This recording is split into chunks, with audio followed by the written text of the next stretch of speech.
Hello Libra, thank you very much for tuning in to this week's read. For the main part of the read, I'm using Tarot Grand Lux by Ciro Marchetti.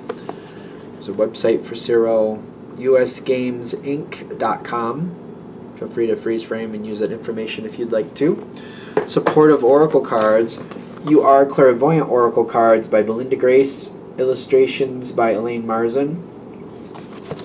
Website on the back here, rockpoolpublishing.com.au. A as an apple, U as an umbrella.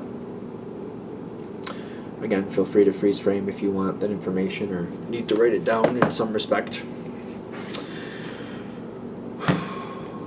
What do we have for Libra?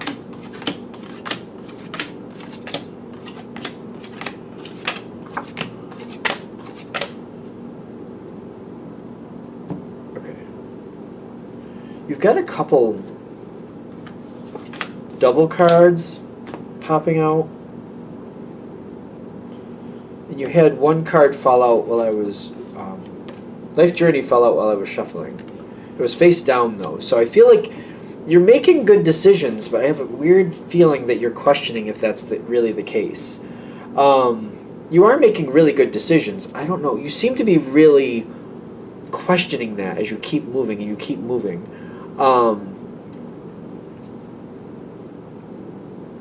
I do feel like there's somebody very critical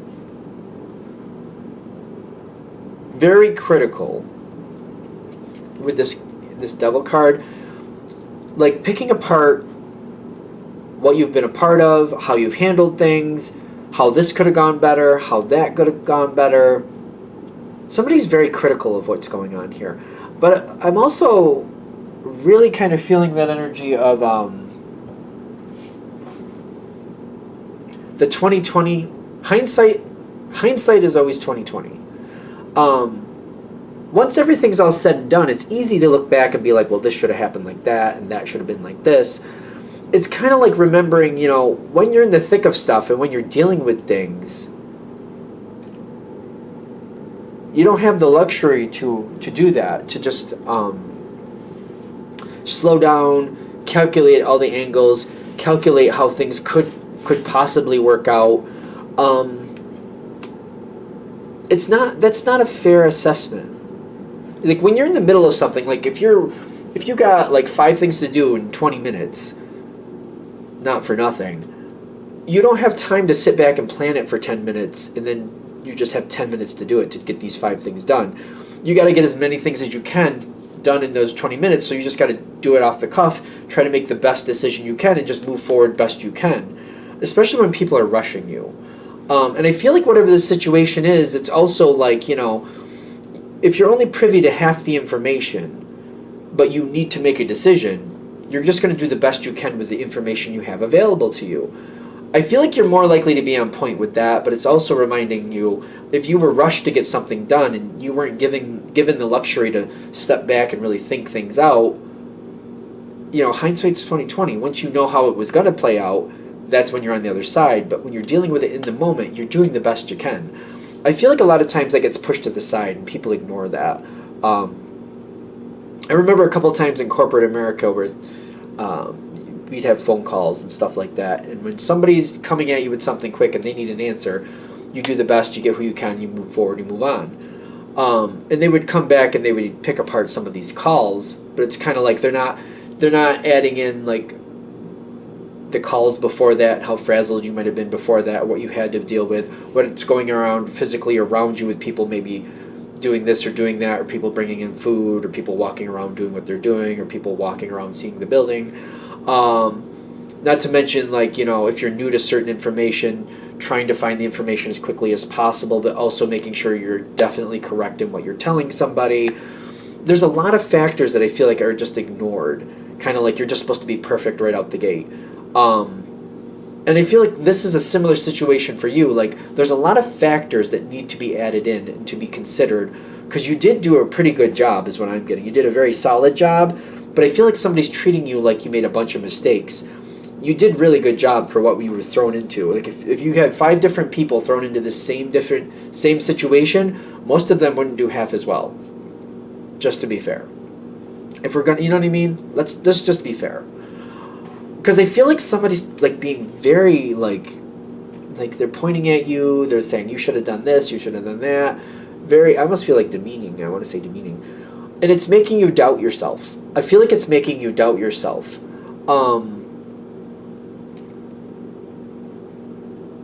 We don't want this energy to link in this way, because there's also a little bit of a mental game with this. There's a mental game with this. Because in truth, they really do think you did a good job, and they think you did the best you could under the circumstances. This is like a bit of bull. This is annoying to me. They're making you feel really bad and like you made a lot of mistakes, yet they know you did really well, and they're actually really happy with how you handled it. That's a mental game that is not correct. They want you to take responsibility for something that they should be taking responsibility for. They're making a problem all about you to deflect a problem that they actually did screw up. Because I got anxiety and I'm getting messages like there's bigger problems they created. But they're trying to make this whole thing about you so that people don't look at what they did wrong. Because I feel like looking at your situation, it makes sense why you did what you did. You did the best you could. Looking at their situation, they made bad decisions that are just like they had the time to think it out. They should have done better. Ooh. Oh, they're deflecting.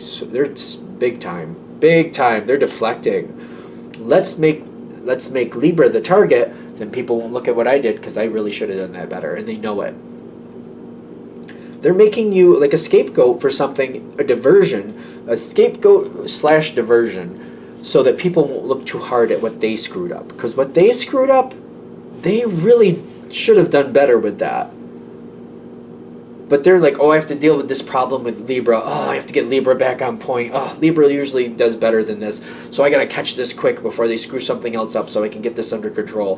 They're making it all about you, about this other situation that you're a part of. But you did really well and they know it. That's also why we're getting the devil. They're trying to get away with something by making you the scapegoat on something else. Diversion. It's a big diversion. That's not okay. That is obviously not okay.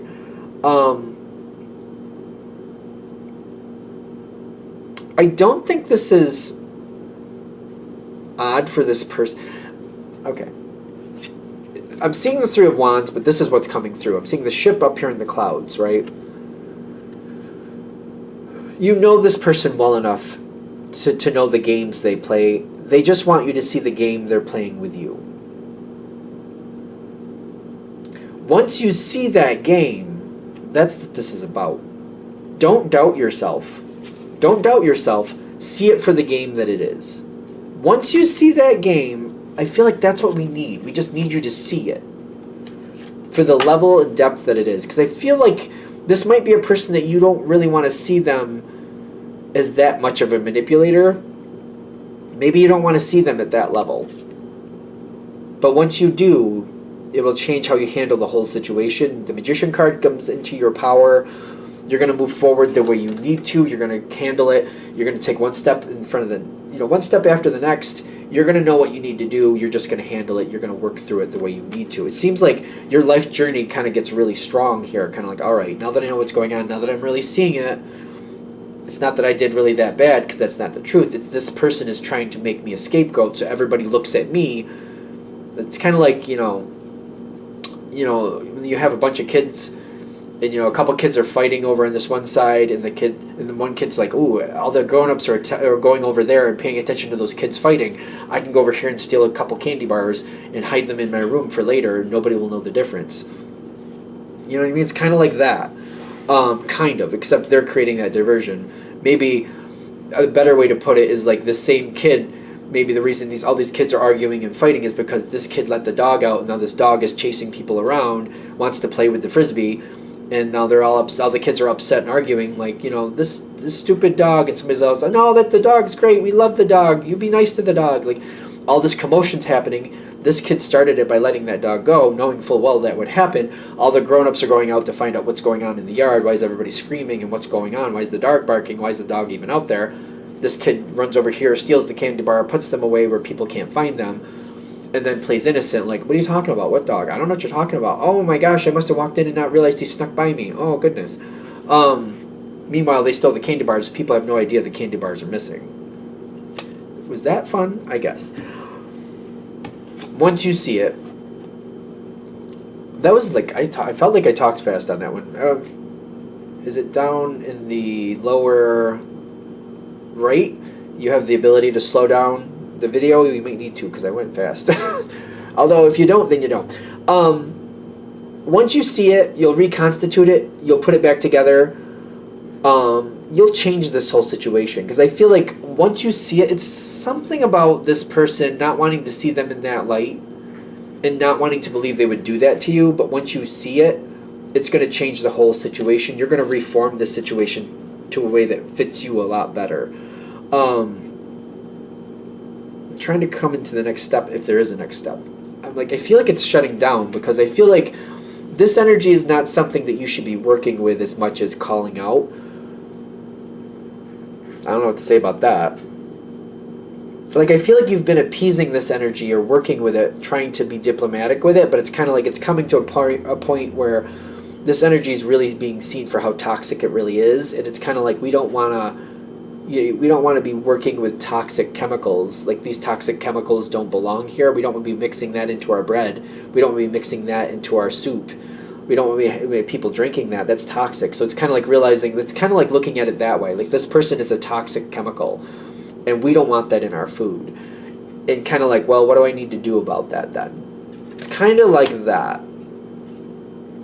It's kind of like, that's not a good ingredient. We shouldn't have that ingredient in our food. I didn't realize it was that bad, but now that I do, now we got to start trying to remove it where we can, or dealing with it in a totally different way. Instead of it being a part of the food, maybe that's going to be somewhere else, or we're just going to kind of move it around or somewhere where it won't make people sick. That's a real interesting analogy for that one. Kind of like we shouldn't be working with it. We shouldn't be diplomatic with it. We should call it out for what it is and correct it. This is going through a whole season of change, but you might be starting this season of change. Kind of like it's time to deal with it for what it really is.